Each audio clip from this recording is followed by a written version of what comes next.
tu utilises un exemple très parlant dans ton livre sur l'impact des traumatismes et la charge des émotions associées, avec l'exemple du papa qui trouve sa fillette morte. Si la totalité des émotions engendrées par la situation traumatique n'est pas digérée, des situations similaires vont se représenter. C'est le phénomène que décrivent les psychothérapeutes avec le schéma de répétition. Toi, tu vas plus loin et tu nous expliques vraiment comment fonctionne ce processus. Est-ce que tu peux développer ? Oui.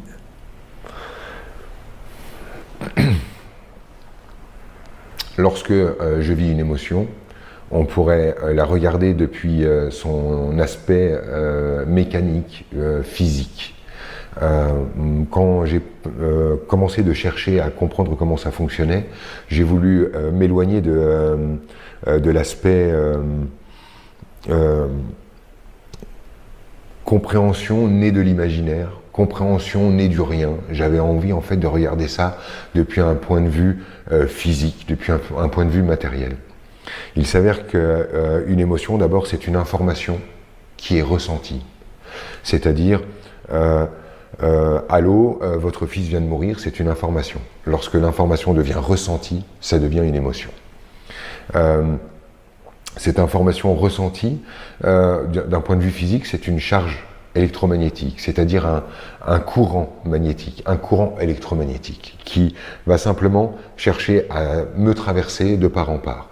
Si vous êtes observateur, vous verrez en fait que ce courant électromagnétique cherche à vous traverser du bas vers le haut. Vous sentirez que vos émotions arrivent d'abord dans les jambes.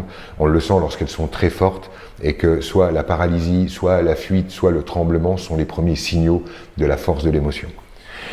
Cette émotion, en fait, elle va monter et elle va nous traverser de part en part. On pourrait imaginer finalement que nous sommes une sorte de tube, une sorte de canal permettant à plus ou moins d'intensité d'être traversé, de nous traverser.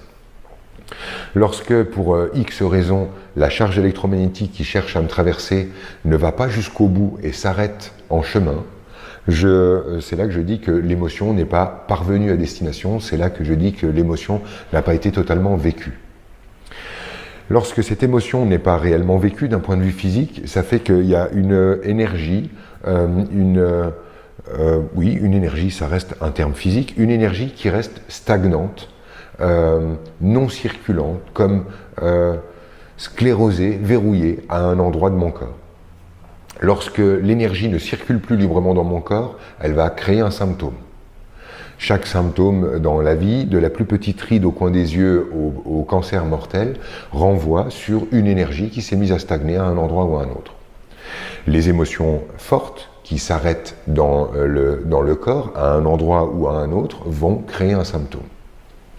Il existe un moyen naturel de nettoyage de nos mémoires émotionnelles, et c'est ce phénomène que je souhaite décrire. L'idée, en fait, c'est que j'ai donc, une fois que j'ai une émotion qui m'a assailli et que je n'ai pas pu l'emmener à destination, que je n'ai pas pu la vivre dans sa totalité, que je n'ai pas pu accepter cette charge électromagnétique dans sa totalité, il s'avère que je me retrouve donc avec une sorte d'information cristallisée qui reste stagnante à quelque endroit de mon corps. Cette information, donc, elle est stockée, verrouillée, je dis cristallisée parce qu'elle est simplement arrêtée. Si je me retrouve dans une situation qui génère la même sensation, une nouvelle vague va me traverser et entraîner avec elle, comme un tamis, entraîner avec elle tout ce qui correspond à sa vibration.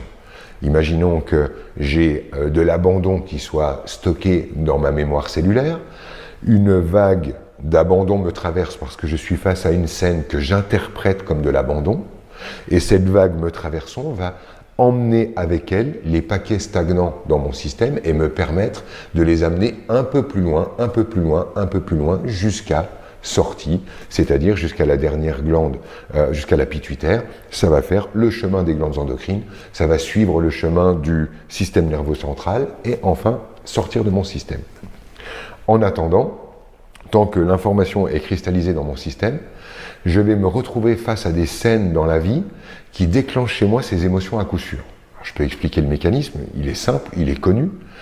Lorsque j'ai vécu quelque chose que j'ai interprété comme étant traumatisant. Je dis interprété parce que ça n'est pas forcément vécu. Prenons par exemple ces histoires d'abandon. Un enfant tire à un moment donné la conclusion que ses parents l'abandonnent pour X raisons. Ça peut être réel, c'est-à-dire les parents l'abandonnent. 9 fois sur 10, de ce que je vois dans les stages, etc., les parents ne l'ont pas réellement abandonné, mais l'enfant se sent abandonné. Ce qui revient au même, l'émotion est la même. C'est vrai que lorsqu'un parent perd son enfant dans un magasin, ça n'est pas dans le but de l'abandonner, mais l'enfant peut se sentir abandonné. Donc l'abandon est là. L'enfant va vivre cette émotion, mais dans son incapacité à se laisser pleinement traverser par tout ça, ou pour X raisons, l'information va stagner et s'arrêter dans le système, ce qui va faire que cet enfant va être habité par maintenant ce qu'on pourra appeler de la mémoire d'abandon. Ça va? Je peux expliquer comme ça? J'expliquais un peu plus tôt dans notre conversation que lorsque nous sommes en train de regarder le réel, la réalité, nous pensons faire face à l'ensemble de la réalité, alors qu'en fait, nous sommes face à une sélection de la réalité, puisque seule une partie du monde réel devient conscient chez moi, et le reste entre peut-être dans les couches non conscientes, qu'on pourra qualifier d'inconscient, subconscient, ça ne me regarde pas, mais seule une part du monde réel vient frapper mon conscient. Le reste passe à la trappe. J'expliquais donc que je suis toujours face à une sélection de la réalité. Comment s'opère cette sélection? Eh bien justement avec cette mémoire cellulaire. C'est-à-dire que, reprenons l'exemple de cet enfant qui a ressenti l'abandon, une fois qu'il a ressenti l'abandon, il va, lorsqu'il va trier le monde réel, le trier en ayant sur ses lunettes la notion de l'abandon. Donc c'est quelqu'un qui va veiller à ne plus être abandonné, qui va veiller à ne plus jamais ressentir l'émotion de l'abandon. Pour ne plus jamais voir l'abandon, vivre l'abandon ou ressentir l'abandon, il va mettre ses lunettes sur faire attention de ne pas être abandonné. Ce qui revient à veiller et chercher l'abandon. Donc inconsciemment, cette personne se met à chercher l'abandon partout pour ne plus le vivre. Pourquoi elle le cherche, l'abandon? J'ai pas compris. En fait, elle veille, elle met son radar sur l'abandon parce que c'est ce qu'elle ne souhaite plus vivre. Une personne qui a vécu l'abandon se dit « ça, faut plus que je le vive ». Donc elle fait très attention à ne pas être abandonnée. Mais pour faire attention à ne pas être abandonnée, sur quoi doit-on mettre son attention? Sur l'abandon. La possibilité de l'abandon. Donc en fait, c'est ce sur quoi on veille. Comme une personne qui cherche tout le temps à être respectée, met son regard sur les marques de non-respect. Comme une personne qui fait de la communication non violente, passe son temps à chercher la violence dans la communication. C'est bête, mais c'est aussi simple que ça. Lorsque vous ne voulez pas être abandonné, vous passez votre temps à veiller aux notions d'abandon. Vous êtes sujet à ça. Si on reprenait l'exemple un peu plus violent, un peu plus douloureux dont tu parlais d'un parent qui perd son enfant, un parent qui perd son enfant, évidemment, a sur les lunettes à travers lesquelles il regarde la vie, la peur de perdre les autres, qui pourraient être vivants, la compassion pour les autres parents qui pourraient vivre la même chose. Peut-être que c'est des gens qui appartiennent à une association d'aide aux parents qui ont vécu ça, ou de soutien aux enfants victimes de cancer, ou d'accidents, ou de machin, etc. Mais si tu veux, lorsqu'ils vivent une émotion aussi forte, évidemment, tout leur quotidien va être marqué par cette émotion et finalement, ils vont entendre les sujets qui parlent de ça, être au contact des sujets qui parlent de ça. Un peu, tu sais, comme lorsque une femme est enceinte, elle voit des femmes enceintes partout. Tu achètes une voiture rouge et tu vois des voitures rouges partout. Quand tu es sujet à l'abandon, tu vois de l'abandon partout, d'une manière aussi simple que ça. Mais il y a un bénéfice secondaire immense. C'est que cette personne qui est donc sujette maintenant à l'abandon, qui cherche l'abandon d'une manière inconsciente, qui a une propension à se sentir abandonnée dans certaines situations, même lorsqu'elles ne sont pas de l'ordre de l'abandon. Par exemple, elle a 13 ans, on est au collège, on fait les équipes de volley, et les deux capitaines choisissent leur équipe, et elle, lorsqu'elle est choisie en dernier, elle se sent abandonnée. Là où d'autres personnes se sentiraient incompétentes. Mais elle va en tirer de l'abandon. Et cette façon qu'elle aura de finalement déposer de l'abandon partout, c'est une manière pour elle de rentrer de nouveau en relation avec une scène de la vie quotidienne, que moi j'appelle souvent une scène de théâtre, une scène de la vie quotidienne qui lui permet de ressentir de nouveau l'abandon et qui lui permet, par le phénomène le même phénomène qui nous permet de dissoudre les calculs rénaux, hein, c'est-à-dire on envoie une onde qui dissout un cristal et qui, le diminuant, lui permet de circuler à nouveau librement. On est exactement dans ce genre de schéma, je crois que ça s'appelle la lithitriase, c'est-à-dire que je reçois une vague d'énergie qui va faire résonner tout ce qui est emmagasiné chez moi de la même teneur et lui permettre de se libérer. Donc je reçois une vague d'abandon qui va secouer, agiter, dissoudre tout ce qui est cristallisé en termes d'abandon chez moi et me donner l'occasion, dans une scène anodine, d'aller vivre et me débarrasser d'une scène moins anodine que j'ai vécue dans mon enfance, etc. J'ai une petite question, je rebondis là-dessus. Reprenons l'exemple de l'abandon. Donc quelqu'un qui a le radar focus sur l'abandon, est-ce qu'il n'est pas aussi capable, à un moment où il va être suffisamment vigilant et peut-être avec un peu d'introspection, de déceler, parlons du couple par exemple, de déceler les personnes qui sont en capacité de l'abandonner et de justement les éviter et de ne se mettre que dans des situations complètement sécures selon lui et oui, d'éviter de le revisiter? Je comprends, mais en fait ta proposition sous-entend qu'il y aurait des humains abandonnants et des humains non abandonnants, des humains abandonneurs et des humains qui n'abandonnent pas. Ce qui n'est absolument pas le cas. Les humains sont à eux-mêmes une totalité. Dans chaque humain, il y a la possibilité du pire et du meilleur. Chaque personne au monde peut faire vivre à cette personne le sentiment d'abandon.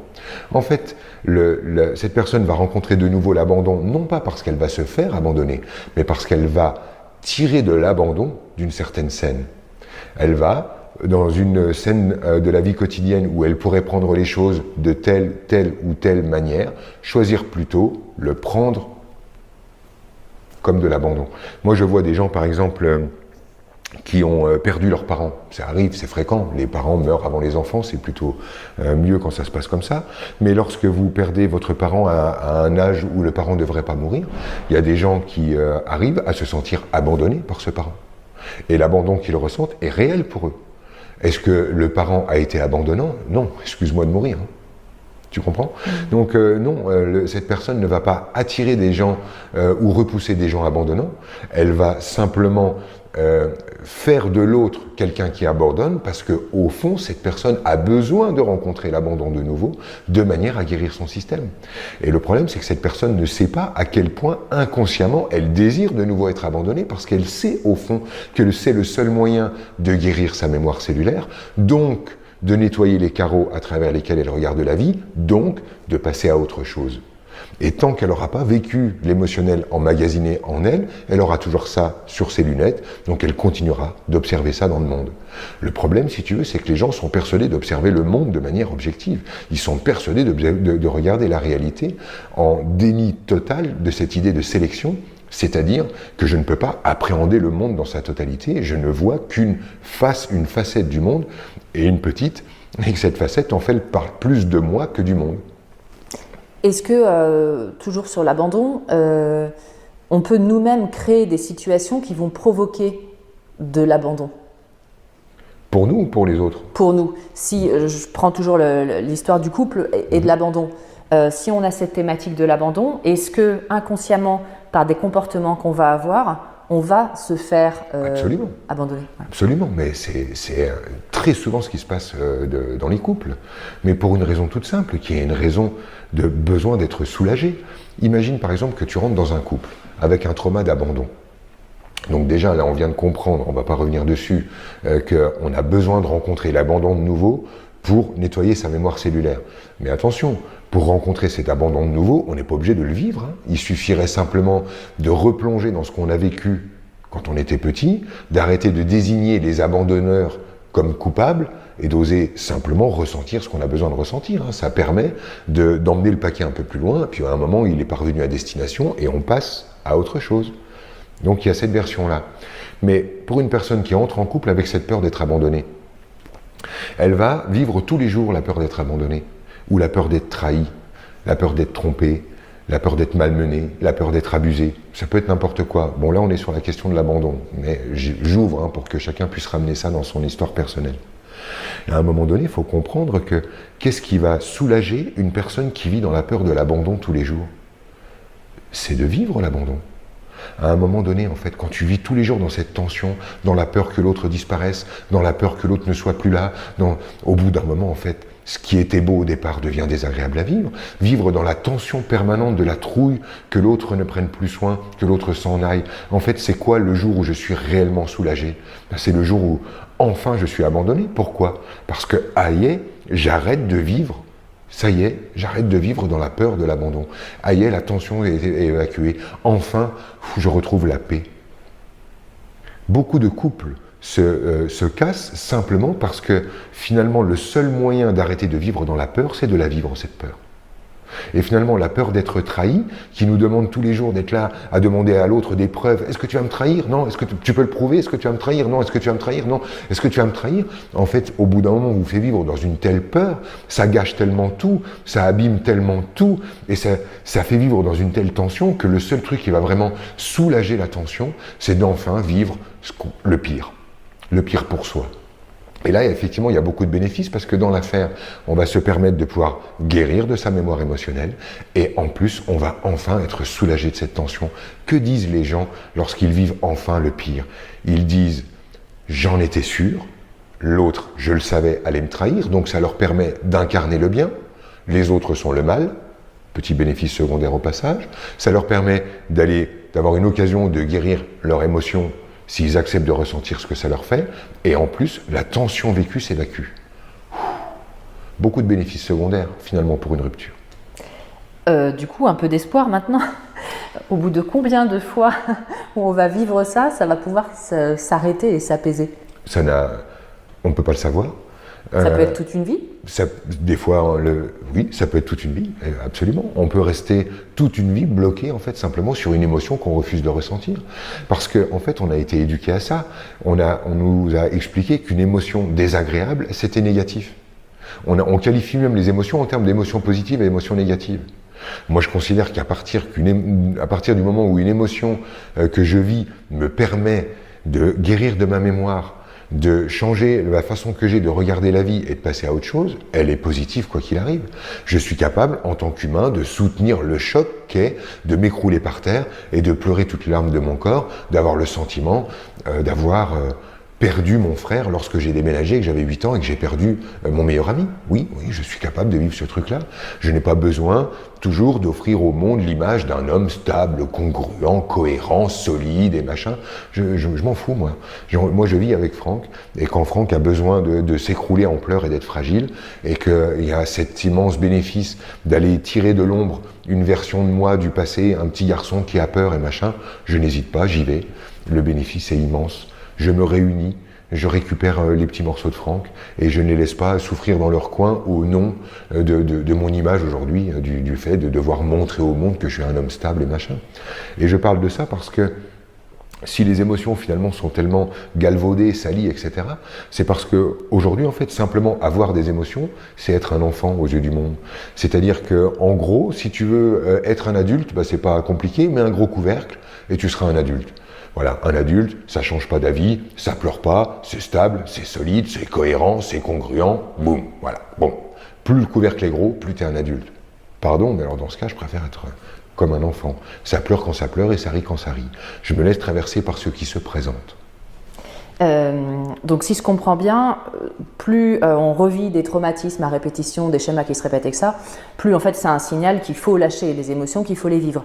Est-ce que si on est dans le déni et qu'on met le couvercle sur la cocotte minute à chaque fois qu'elle revient, est-ce qu'il y a un moment où le traumatisme peut revenir, enfin le traumatisme, l'émotion associée, l'abandon, etc., peut revenir de plus en plus fort jusqu'à nous faire exploser? Oui, c'est vrai, c'est ça. En fait, ce qu'il faudrait comprendre là-dedans, c'est que ce qu'on appelait un problème est une solution. C'est-à-dire, par exemple, j'ai été donc abandonné quand j'étais petit, ou je me suis senti abandonné quand j'étais petit.